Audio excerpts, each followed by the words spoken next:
like he was talking about the grantees, my bracelet, and this is how detailed CAF is, and they are so good at what they do. They gave me a grantee named Kumaka J, who's 10 years old, who suffers from spina bifida. Sometimes I slip on that word. But anyways, he got a grant for adaptive surfing. So they give me my grantee as I am the U.S. And very first U.S. blind surfing champion. So they can go back and tell Kumaka J that, you know, yeah, you're the USA blind surfing champion was had your wrist. So anyway, so what happened was July 4th, 93, I'm working in a convenience store and 2 gang members came in the store. Oh, by the way, thank all of you guys. You know, and you're all awesome in support of Challenge Athletes Foundation. So thank you for what you do. So July 4th, 93, I'm working in a convenience store. 2 gang members walk in the store, you know, and they're, wanting to rob the store. There's a customer there and everything. And I hold my hands up and I cooperate with them, and then they shoot me with a 9mm right through my head. So that went in left temple, exited the other side. The left eye was destroyed right away and had to be removed. And a year later, the right eye was destroyed, and then a year later, the left eye was taken out because the left optic nerve was severed. So, and I lost my smell. But it didn't hit my brain. But you know, everybody questions that. But anyway, so I went right to work and on a journey to, learn to be blind. And then, it came into where, what kind of activities I could still do. And to be honest with you, I did bounce around on my journey on all avenues. I took all roads, wrong and right. But when I arrived at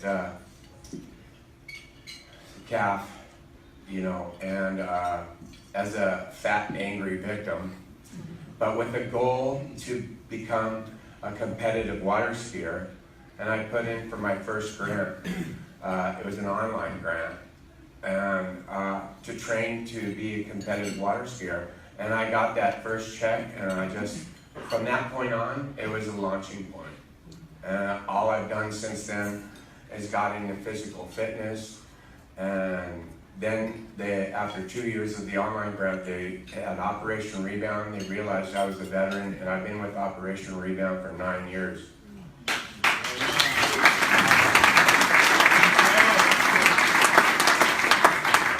So every year they give me a training grant to train in water skiing and wakeboarding. And I've been to 5 disabled water ski nationals. I have 5 silver medals at slide skiing and trick skiing. I had a gold in the regionals. And then a couple seconds, because to be honest with you, I'm a minority in that sport, so there's only 2 of us. So I compete against the world. I compete against the world champ. So I'm always getting silvers. Keep going, baby. Yeah. And he's 12 years younger than me. Anyways, but I keep going to that. But in 2010, I realized that I really wanted to give back to this organization that saved my life. They really did, and they are my family. I'll start crying. I started. I had a friend, the director. He's the director now of the Mission Bay Aquatic Center, where I train year-round. He did the San Diego Triathlon Challenge the year before on my behalf, and I met him at the finish line, and I said, "Okay, this is what I'm going to do." So, in 2010, I did my first San Diego Triathlon Challenge. I did 5 in a row, and then as part of that, I joined the Blind Stoker Club. So that's how I got into tandem bike riding. you know. And in the Blind Stroker Club, I met Brian, who you've all met, 3 years ago.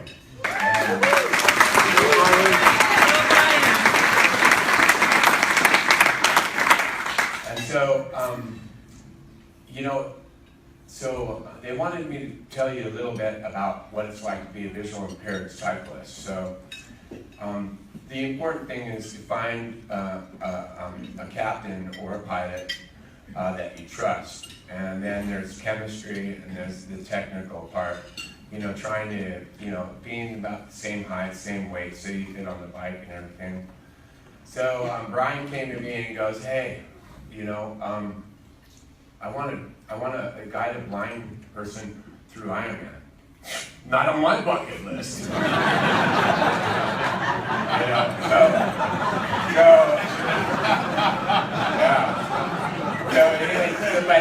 but that year, you know, he agreed. We did Cycling for Sight, which is a fundraiser for the Blind Stroker Club, and then we did SDTC together.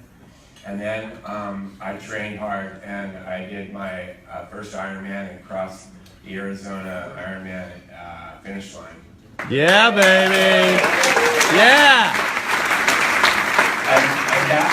And that was because CAF gave me the entry and to go to Arizona. CAF and built with chocolate milk. Yeah. So, anyways, and then the last 3 years I've been involved in the Ironman 70.3 in Oceanside, and I raised money for Operation Rebound and doing that. The first year was relay team. We just did the bike portion, but Brian and I have done the full half, the last 2 years. Last one being April. But to be honest, I didn't train that hard for it, so we got DNF because we were 12 minutes past the cutoff. But we finished. That wasn't my fault, baby. We finished. So.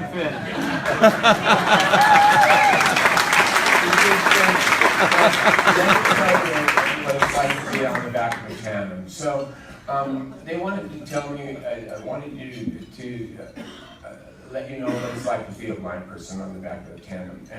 And what, so Brian does describe what we're passing and everything. And I did have sight for 37 years, but personally, you know, it might be, other people might, you know, try to visualize it, but I might do it for a nanosecond and then I'm back on the task. So, because it's important as a blind stoker, I've got to stay still as can be, that he doesn't even know I'm back there except for the powder. I hardly ever noticed that.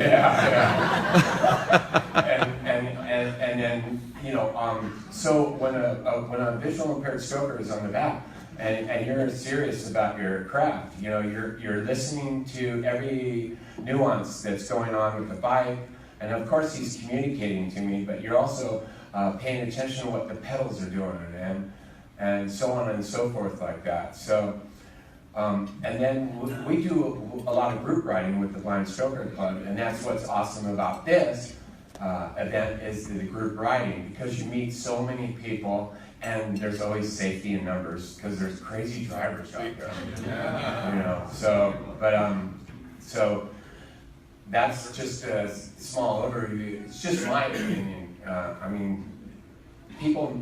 Some visual impaired people might spend time visualizing in their head what's being described to them, but it's just for a split second for me, because I'm more about the task. So anyway, so CAF has really given me, you know, they saved my life. I mean, you know, I wouldn't, Lance mentioned it, opportunities, you know. He was saying no at first, and I was just saying yes, and then I get overwhelmed and get my plate full and everything else. And but the opportunity came about 3 years ago. They had the first ISA World Surfing Championships, and CAF was one of the sponsors. And I didn't have a grant for surfing, but I got with someone I knew, and we went down and competed in the very first World Adaptive Surfing Championships. There were 3 visual impaired surfers, one from Spain, one from Chile, and myself. And we competed against one-leg prosthetic sighted surfers. And I beat 10 of them. Yeah. But the thing I'm most proud of is they realized that there has to be a sight impaired division. So at the very next nationals, they had a sight impaired division. And so I showed up, and again, I'm a minority, so all I had to do was go out and surf, and I became the very first U.S. blind surfer. Then I went to the second Worlds, and they had a sight impaired division for the first time, and a Team USA. So there's 8 disabled surfers, and a lot of them are CAF athletes. Danny Bird, Alana Nichols, Otter, so there's, and they're all involved in the Junior SAL and CAF surfing clinics for the children now and everything. So, but anyways, so I came in 5th. I ranked 5th in the world, but a lot of them have a little bit of vision, and I'm the only blind one. And then the next oldest competitor was 46, and I was 60. So I was asking for the geriatric award, but we got 2nd place. So I got a silver medal as part of Team USA, and now it's grown to where I won the nationals again. No one showed up. But what I'm proud of is I am trailblazing blind surfer. Yeah, baby!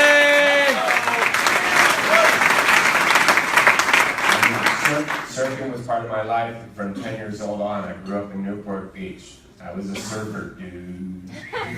But anyways, so we're coming up to the 3rd Worlds. I'm on the team for the 2nd year in a row, and now surfing will be an Olympic sport in 2020. I don't know if Paralympics will take us on, because usually the Olympics, when they introduce a new sport, it's going to be the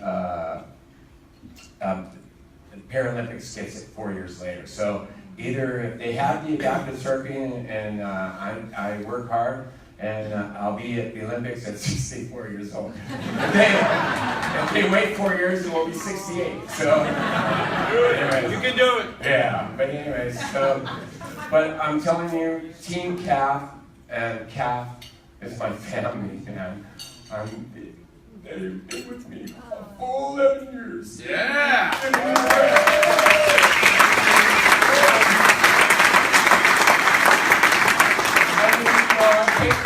With anger, and the anger, I still have it, and I will always have a little bit of anger because there was no reason for those guys to do what they did. But, I'm lucky to be alive, and then I'm lucky to find CAF. So, and there's private moments then when it's, hard, but the distraction is all the sports, so all the sports I get involved with, and then the fundraising and that's a great distraction. But I like to say that challenged athletes, we belong to a world where we must be stronger. And that's what dreams are made of. And Challenged Athletes Foundation, Operation Rebound, makes my mantra ring true and a reality for me. And that is never lose sight of your goals and dreams.